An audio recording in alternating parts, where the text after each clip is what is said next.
Hello दोस्तों, आज हम डिस्कस करेंगे प्रेगनेंसी में दी जाने वाली मेडिसिन के बारे में। तो यहाँ पर हम जानेंगे प्रेगनेंसी में कौन कौन सी मेडिसिन सेफ़ होती हैं और कौन कौन सी मेडिसिन अनसेफ होती हैं। तो यहाँ पर देखिए, प्रेगनेंसी के दौरान कौन कौन सी मेडिसिन आप पेशेंट को दे सकते हैं और कौन कौन सी मेडिसिन नहीं दे सकते। तो चलिए दोस्तों शुरू करते हैं। तो जैसे कि हम जानते हैं, जो मदर का प्लेसेंटा होता है उसके थ्रू जो मेडिसिन होती हैं वो प्लेसेंटा को क्रॉस करके बेबी या एम्ब्रियो में अम्बिलिकल कॉर्ड के थ्रू जो है चली जाती हैं। अगर ये मेडिसिन एम्ब्रियो या बेबी के लिए सेफ होती हैं तब तो कोई दिक्कत वाली बात नहीं होती है। अगर जैसे ही ये मेडिसिन बेबी या एम्ब्रियो के लिए अनसेफ होती हैं तो ये बच्चे में टेरेटोजेनिक इफेक्ट शो कर देती हैं। टेरेटोजेनिक इफेक्ट मतलब कि बर्थ डिफेक्ट। तो बच्चे में इस टाइप के बर्थ डिफेक्ट देखने को मिल सकते हैं। देखिए, कोई भी मेडिसिन जो मार्केट में अवेलेबल होती है सबसे पहले उस पर लैब रिसर्च होती है। तो लैब में सबसे पहले जो है एनिमल पर उसकी रिसर्च होती है। तो यहाँ पर देखना होता है वो एनिमल में किस तरीके से काम कर रहे हैं। उसके बाद उसका ट्रायल होता है ह्यूमन बॉडी पर। तो यहाँ पर देखिए, category A, B, C, D और एक्स कैटेगरी में इसको डिवाइड कर दिया जाता है। तो कैटेगरी ए वाली जो मेडिसिन होती है वो एनिमल और ह्यूमन दोनों में जो है सेफ होती है, और कैटेगरी एक्स वाली मेडिसिन जो होती हैं वो एनिमल और ह्यूमन दोनों में जो है अपना रिस्क इफेक्ट दिखाती हैं। अब यहाँ पर बात कर लेते हैं कुछ सेफ मेडिसिन के बारे में। तो जैसे कि पेन किलर में कौन कौन सी मेडिसिन सेफ होती हैं।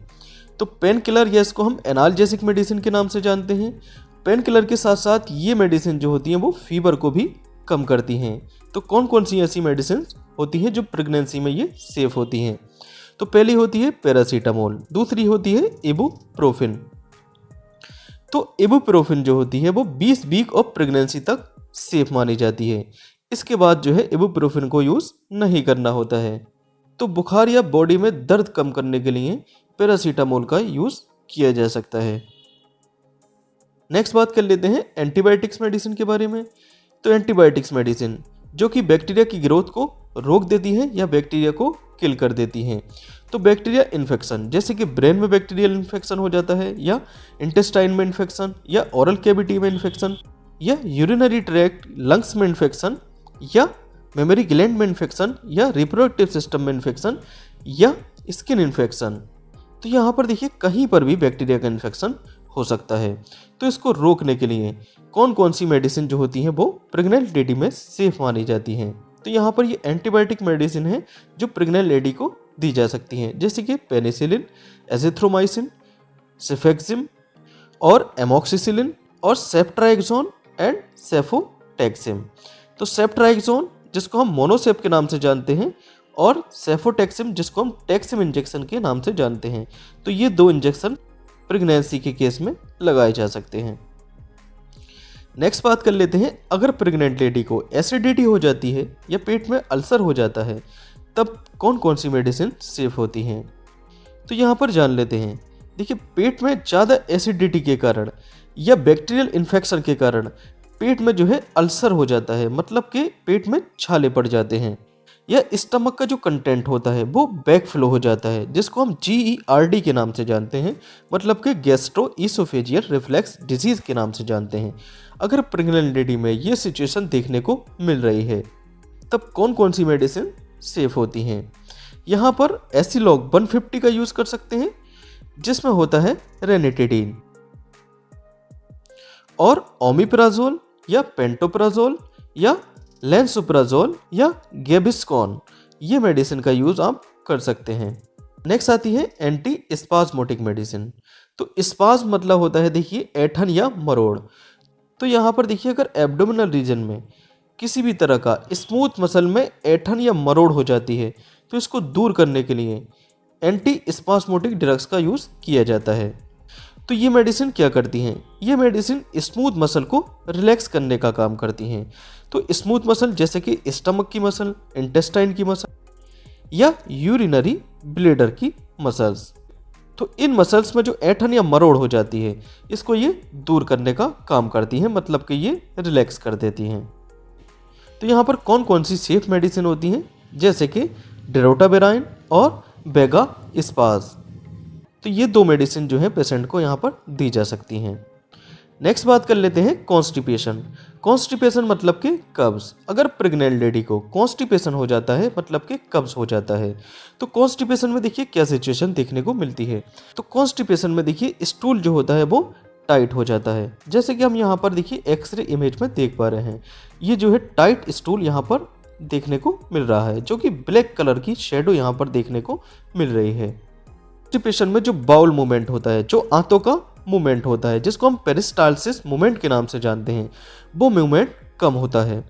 तो कॉन्स्टिपेशन के केस में कौन कौन सी मेडिसिन का यूज़ किया जाता है? तो यहाँ पर देखिए ग्लिसरीन, सुपरसेटरीज का यूज़ किया जाता है और डोकोसेट सोडियम का यूज़ किया जाता है। नेक्स्ट आता है लैक्टुलोज सॉल्यूशन और उसके बाद आता है सत इसबगोल की भूसी। तो ये मेडिसिन जो होती हैं वो कॉन्स्टिपेशन में यूज़ की जाती हैं, जो कि प्रेग्नेंट लेडी के लिए सेफ होती हैं। नेक्स्ट आती है एलर्जी। अगर प्रेग्नेंट लेडी को एलर्जी हो जाती है, एलर्जी मतलब कि किसी भी बाहरी सब्सटेंस के खिलाफ हमारी बॉडी का इम्यून सिस्टम जो रिएक्शन देता है, इससे एक रिएक्शन बनती है, जैसे कि नाक का बहना, आँख से पानी आना या खांसी होना, या बॉडी पर देखिए लाल रंग के चकत्ते बन जाना, तो ये होती है देखिए एलर्जी। तो यहाँ पर प्रेग्नेंट लेडी को कौन सी एंटी एलर्जिक मेडिसिन देनी चाहिए, जिनको हम एंटी हिस्टामिन ड्रग के नाम से भी जानते हैं। तो जैसे कि एबिल में होता है फेनेरामाइन मिलेट और लीवोसिट्रिजिन एंड फेनेरगन, जिसमें होता है प्रोमेथाजाइन हाइड्रोक्लोराइड। उसके बाद आता है लोराटाइन, जिसमें होता है लोराटेडाइन। नेक्स्ट आती है डाइफेन हाइड्रामाइन हाइड्रोक्लोराइड। तो ये मेडिसिन जो होती है देखिए प्रेगनेंसी के केस में सेफ मानी जाती हैं। नेक्स्ट बात कर लेते हैं नोजिया मतलब कि जी मचलाना, वोमिटिंग और मॉर्निंग सिकनेस मतलब कि प्रेग्नेंट लेडी को उल्टी आना। तो यहाँ पर देखिए ऐसा माना जाता है जब लेडी प्रेग्नेंट होती है तो उसके प्लेसेंटा से एससीजी हार्मोन रिलीज होता है, जिसको हम ह्यूमन कोरियोनिक गोनाडोट्रोपिन हार्मोन के नाम से जानते हैं, जिसके कारण मॉर्निंग सिकनेस की प्रॉब्लम देखने को मिलती है, मतलब कि उल्टी या जी मचलाने की शिकायत पेशेंट को देखने को मिलती है। तो यहाँ पर कौन कौन सी मेडिसिन सेफ मानी जाती हैं? तो यहाँ पर देखिए पेरिनॉर्म दे सकते हैं या ऑन्डेनसेट्रॉन, जिसको एमसेट 4 के नाम से भी जानते हैं, या स्टेमेटिल जिसमें होता है प्रोक्लोरपेराजाइन, या यहाँ पर देखिए रेनिटिडिन का भी यूज़ किया जा सकता है, जो कि गैस के जो है अगेंस्ट काम करती है। तो नोजिया वोमिटिंग में ये मेडिसिन यूज़ की जा सकती हैं। नेक्स्ट केस आता है अगर प्रेग्नेंट लेडी को लूज मोशन या डायरिया हो जाता है, तब कौन कौन सी मेडिसिन का यूज़ किया जा सकता है? तो देखिए लूज मोशन और डायरिया के केस में जो इलेक्ट्रोलाइट्स होते हैं वो बॉडी से बाहर हो जाते हैं। अब जैसे ही इलेक्ट्रोलाइट की बॉडी में कमी हो जाती है तो पेशेंट की बॉडी में डिहाइड्रेशन हो जाता है। तो डिहाइड्रेशन को रोकने के लिए क्या करना पड़ता है? यहाँ पर ओरली रिहाइड्रेशन सॉल्ट की ज़रूरत होती है, जिसको हम ORS के नाम से जानते हैं। ORS की फुल फॉर्म होती है ओरल रिहाइड्रेशन सॉल्ट। तो यहाँ पर ORS या इलेक्ट्रॉल में बहुत सारे सॉल्ट और इलेक्ट्रोलाइट्स होते हैं, जो कि बॉडी को डिहाइड्रेशन से बचाते हैं। साथ ही साथ इस केस में लोप्रामाइड हाइड्रोक्लोराइड टैबलेट का यूज़ किया जा सकता है, जो कि सेफ मानी जाती है। तो लूज मोशन या डायरिया के केस में ये मेडिसिन सेफ मानी जाती हैं। अब बात कर लेते हैं प्रेगनेंसी में अनसेफ मेडिसिन के बारे में। तो पहली आती है एंटीबायोटिक्स मेडिसिन। तो कौन कौन सी ऐसी एंटीबायोटिक्स मेडिसिन होती हैं जो प्रेगनेंसी के केस में नहीं देनी होती हैं?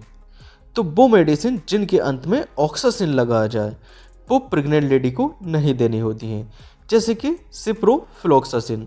तो सिप्रोफ्लॉक्सासिन में देखिए ऑक्सासिन दे रखा है। नेक्स्ट ऑफ्लॉक्सासिन, ऑफ्लॉक्सासिन में देखिए ऑक्सासिन है। लीवोफ्लॉक्सासिन, लीवोफ्लॉक्सासिन में भी ऑक्सासिन है। उसके बाद आती है नॉरफ्लॉक्सासिन, नॉरफ्लॉक्सासिन में भी देखिए यहाँ पर ऑक्सासिन है। तो प्रेगनेंसी के केस में इन मेडिसिन को नहीं देना होता है। नेक्स्ट कुछ और एंटीबायोटिक्स जैसे कि टेट्रासाइक्लाइन और स्ट्रेप्टोमाइसिन, तो इन मेडिसिन को भी अवॉइड किया जाता है। नेक्स्ट मेडिसिन आती है एंटी कन्वल्सेंट्स या एंटी इपिलेप्टिक या एंटी सीजर मेडिसिन, जो मिर्गी में यूज़ की जाती हैं। अगर प्रेग्नेंट लेडी को मिर्गी का दौरा पड़ रहा है तो यहाँ पर कौन कौन सी मेडिसिन उसको नहीं दी जा सकती, मतलब कि कौन कौन सी मेडिसिन अनसेफ मानी जाती हैं? तो पहली मेडिसिन जैसे कि कार्ब एमिजापाइन और नेक्स्ट मेडिसिन जैसे कि बारबिटोन, फिनोबारबिटोन और फेनिटोइन एंड सोडियम बेल्प्रोएट। तो ये मेडिसिन प्रेग्नेंट लेडी को नहीं देनी होती हैं। नेक्स्ट मेडिसिन आती है एंटी हाइपरटेंसिव ड्रग्स। तो वो कौन कौन सी ऐसी एंटी हाइपरटेंसिव ड्रग्स होती हैं जो प्रेगनेंसी के टाइम में नहीं दी जा सकती। तो यहाँ पर देखिए एंटी हाइपरटेंसिव का क्या मतलब होता है। तो हाइपरटेंसिव जहाँ पर देखिए ब्लड प्रेशर हाई होता है, उस ब्लड प्रेशर को लो करने के लिए जिन मेडिसिन का यूज़ किया जाता है उनको हम एंटी हाइपरटेंसिव ड्रग्स के नाम से जानते हैं। तो कौन कौन सी ऐसी एंटी हाइपरटेंसिव ड्रग्स होती हैं जो प्रेगनेंसी में नहीं दी जा सकती। तो पहली आती है ACE क्लास की मेडिसिन। ACE मतलब कि angiotensin converting enzyme inhibitor class की मेडिसिन। तो इन मेडिसिन के अंत में पिरिल शब्द लगा मिल जाता है, जैसे कि कैप्टोपिरिल और लिस्नोपिरिल और बीनाजीपिरिल। तो ये मेडिसिन देखिए प्रेगनेंसी में अनसेफ मानी जाती हैं। नेक्स्ट आती है कैल्शियम चैनल ब्लॉकर।